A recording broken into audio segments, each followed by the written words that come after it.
কোন মুমিন যদি তার জীবনের সমস্ত ওয়াজিব এবং সমস্ত ফরজ সে যদি পুঙ্খানুপুঙ্খানুভাবে যদি আদায় করতে পারে, তাহলে তার জন্য অন্য কোনো ইবাদত করার দরকার নাই, জান্নাতে যাওয়ার রাস্তার ভিতরে কোনো বাধাও তার থাকবে না। কিন্তু আল্লাহ রাসূল এই কথা বলার পর আবার এই কথাও বলেছেন, যদি আল্লাহ তাআলা যদি ফরজ এবং ওয়াজিবের ব্যাপারে পুঙ্খানুপুঙ্খানু হিসাব নেয়, তাহলে আমি মুহাম্মদের ভয় হয় যে আমি মুহাম্মদ আল্লাহ তাআলার প্রশ্নের সম্মুখীন হয়ে প্রশ্নের উত্তর দিতে পারবো কিনা। প্রিয় হাজরিন, আল্লাহ রাসূল যদি এই কথা বলে, তাহলে আপনার আমার কি হালত হবে বলেন?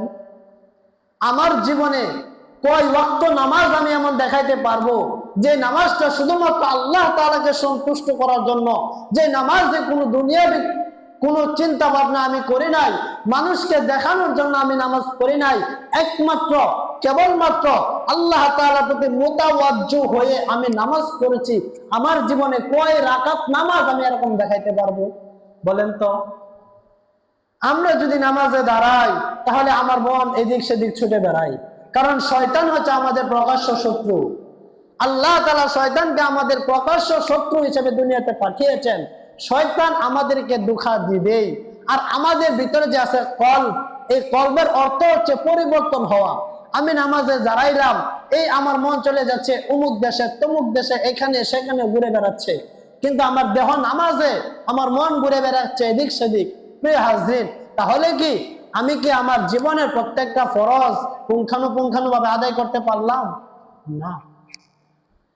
কিন্তু আল্লাহ তাআলা যদি আমাকে যদি ফরজের ব্যাপারে যদি পুঙ্খানুপুঙ্খানু হিসাব নেয়, পার পাওয়ার কোনো সুযোগ আছে বলেন? এই তোমরা একসাথে বসবা না, ওদিকে যাও, কয়েকজন যাও এদিকে। প্রিয় হাজরিন, এজন্য আমাদের ফরজ এবং ওয়াজিবের পাশাপাশি কিছু নফল এবং কিছু মুস্তাহাব, আল্লাহ রাসূলের দেওয়া কিছু দিক নির্দেশনা আমাদের মানা দরকার আছে তো? কি বলেন, দরকার নাই? প্রিয় হাজরিন, আল্লাহ রাসূল সাল্লাল্লাহু আলাইহি ওয়াসাল্লাম জান্নাতে যাওয়ার সহজ পথ দেখিয়ে দিয়েছেন। পুরুষের জন্য 4টা পন্থা এবং নারীর জন্য 4টা পন্থা, 4টে নিয়ম। পুরুষ যদি এই 4টা কাজ করে এবং নারী যদি 4টা কাজ করে, তাহলে পুরুষ এবং নারী উভয়ের জন্য জান্নাতে যাওয়ার পথ সহজ হয়ে যাবে।